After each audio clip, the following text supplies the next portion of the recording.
SUV listrik premium dengan 3 baris kursi, kendaraan hybrid terbaru, mobil berteknologi range extender, hingga merek-merek baru yang mulai menyerbu pasar Indonesia. Semua bisa ditemukan dalam satu tempat, yaitu Gaikindo Indonesia International Auto Show atau GIAS 2026. Tahun ini, persaingan industri otomotif Indonesia terlihat semakin panas. Merek Jepang masih mempertahankan kekuatannya, Korea juga semakin agresif nih di kendaraan listrik. Produsen Eropa tetap menawarkan kemewahan dan performa. Sementara, merek-merek asal Tiongkok juga datang membawa teknologi baru ya, dan harga yang semakin kompetitif. Nah, penasaran kan mobil apa aja yang paling menarik di GIAS 2026? Mari kita bahas. Sebelum itu, jangan lupa untuk di-like dan di-subscribe dulu ya. Yuk, mari kita bahas. Teman-teman yang belum tahu,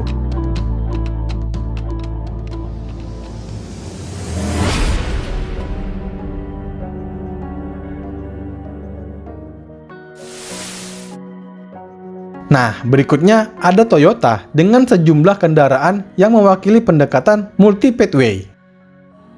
Toyota tidak hanya berfokus pada satu jenis teknologi. Perusahaan ini tetap menawarkan mesin konvensional, hybrid, plug-in hybrid, baterai electric vehicle, dan berbagai teknologi lain sesuai kebutuhan pasar. Salah satu mobil yang menjadi pusat perhatian adalah Toyota Land Cruiser FG. Model ini membawa karakter Land Cruiser dalam bentuk yang lebih ringkas. Desainnya mengotak, terlihat tangguh, dan tetap menampilkan identitas kendaraan petualang. Land Cruiser FG berpotensi menarik konsumen yang menginginkan gaya off-road, tetapi tidak membutuhkan ukuran sebesar Land Cruiser 300. Toyota juga menghadirkan Land Cruiser 300 HEV. Kehadiran teknologi hybrid pada SUV besar menunjukkan bahwa elektrifikasi tidak selalu identik dengan mobil perkotaan berukuran kecil. Hybrid digunakan untuk membantu mengurangi konsumsi bahan bakar, sekaligus mempertahankan kemampuan dan karakter kendaraan. Nah, selain itu, terdapat Hilux BEV sebagai versi listrik dari kendaraan pickup Toyota. Hilux listrik menjadi menarik karena kendaraan niaga menghadapi kebutuhan yang berbeda dari mobil pribadi. Konsumen harus mempertimbangkan daya angkut, jarak tempuh, ketika membawa beban, ketahanan baterai, waktu pengisian, dan biaya operasional. Toyota juga membawa BZ4X Touring yang memperluas pilihan SUV listrik dalam jajaran produk mereka.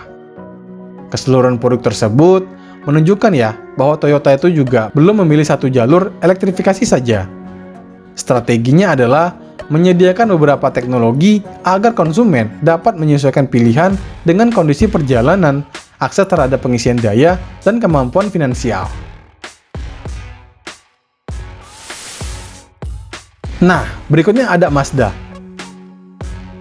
Mazda membawa 3 produk penting dalam GIAS 2026, yaitu Mazda CX-A, All New Mazda CX-5, CX-5, dan Mazda CX-30, rakitan Indonesia. Nah, kita bahas dulu yang pertama, ada Mazda CX-i, sedan listrik yang menandai langkah baru Mazda dalam segmen kendaraan listrik. Mobil ini tetap membawa pendekatan desain Mazda dengan sederhana dan elegan, tetapi menggunakan sistem penggerak listrik untuk memenuhi kebutuhan era baru. Mazda CX-i dipasarkan dengan harga mulai dari sekitar 850 juta rupiah.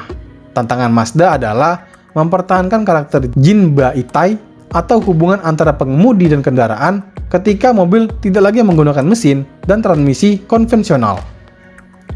Kendaraan listrik memiliki tenaga yang instan, tetapi pengalaman berkendara juga ditentukan oleh penyetelan suspensi, respon kemudi, posisi duduk, dan distribusi bobot.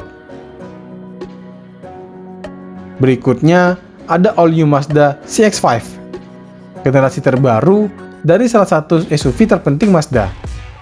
Model ini mendapat desain diperbarui, ruang kabin yang lebih modern, dan posisi harga mulai dari sekitar 599 juta rupiah. Yang ketiga adalah Mazda CX-30 rakitan lokal. Kehadiran produksi lokal merupakan langkah strategis karena dapat membantu Mazda meningkatkan efisiensi distribusi dan memperkuat komitmennya terhadap pasar Indonesia. CX-30 rakitan Indonesia ini dipasarkan mulai dari sekitar 499 juta rupiah. Dengan 3 produk tersebut, Mazda tidak hanya memperkenalkan mobil baru, tetapi juga memperlihatkan 3 arah strategi sekaligus, yaitu elektrifikasi, pembaruan produk global, dan peningkatan produksi lokal. Selanjutnya, Suzuki menghadirkan XL7 terbaru yang menjalani debut global di Indonesia. SUV 7 penumpang ini memperoleh penyegaran pada bagian grill, lampu kabut, velg, lampu belakang, dan sejumlah elemen interior. Seluruh varian kini menggunakan layar hiburan berukuran 9 inch dengan dukungan Apple CarPlay dan Android Auto. Khusus varian New Alpha Hybrid, Suzuki menambahkan kamera 36 derajat, tear pressure monitoring system, dan digital video recorder. Untuk sistem penggeraknya, 2 varian teratas ini masih menggunakan mesin 1500 cc dengan teknologi Smart Hybrid Vehicle by Suzuki. Teknologi tersebut termasuk mild hybrid, artinya motor listrik tidak dirancang untuk menggerakkan kendaraan sepenuhnya dalam jarak yang panjang, tetapi membantu mesin agar bekerja lebih efisien. Harga XL7 terbaru dimulai dari sekitaran 274 juta rupiah dan mencapai sekitar 329 juta rupiah untuk varian tertinggi. Ada juga Daihatsu membawa jajaran kendaraan yang dekat dengan konsumen Indonesia, seperti Sigra, Grand Max, dan Rocky Hybrid. Selain kendaraan produksi massal, Daihatsu menampilkan kendaraan konsep dan model unik seperti Key Vision dan Midget X. Kehadiran kendaraan konsep penting karena memberikan gambaran mengenai kemungkinan desain dan teknologi yang sedang dipelajari untuk masa depan, meskipun belum tentu langsung diproduksi ya. Berikutnya, salah satu merek yang menjalani debut pertamanya di Gias adalah Chang'an. Chang'an menampilkan 13 unit kendaraan yang terdiri dari Nevo Q05, Lumin, Deepal S05, dan Deepal S07. Model yang menjadi bintang utama adalah Chang'an Nevo Q05. SUV listrik ini diperkenalkan dengan harga sekitar 309 juta rupiah. Dengan harga tersebut, Nevo Q05 masuk ke segmen yang semakin ramai, yaitu SUV listrik dengan harga sekitar 300 juta rupiah. Chang'an juga membawa Deepal S05 yang tersedia dengan pilihan BEV dan REEV. BEV atau Battery Electric Vehicle menggunakan baterai sebagai salah satu sumber energi untuk menggerakkan kendaraan. Sementara REEV, Range Extended Electric Vehicle, tetap menggunakan motor listrik untuk menggerakkan roda, tetapi dilengkapi dengan mesin bensin yang berfungsi sebagai pembangkit energi ketika baterai berkurang.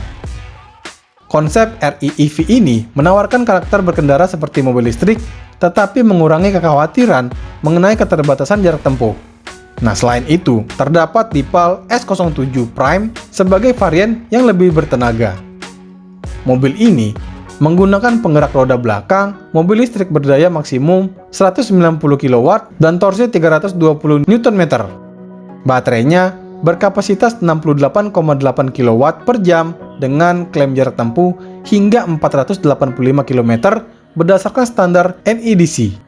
Deepal S07 Prime dipasarkan sekitar 619 juta rupiah. Kehadiran Chang'an memperlihatkan bahwa persaingan tidak lagi hanya berlangsung di antara merek lama dan merek baru, tetapi juga antara sesama produsen Tiongkok yang menawarkan teknologi serupa dengan rentang harga yang berdekatan. Kini, terdapat berbagai teknologi perantara dengan karakter dan kebutuhan penggunaan yang berbeda. Apakah kalian lebih memilih mobil listrik, hybrid, plug-in hybrid, REEV, atau tetap menggunakan kendaraan bensin? Tuliskan pilihan kalian di kolom komentar ya teman-teman. Jangan lupa untuk like, komen, share, dan subscribe juga ya untuk mendapatkan pembahasan otomotif serta teknologi kendaraan terbaru lainnya. Terima kasih telah menonton, sampai jumpa di video berikutnya.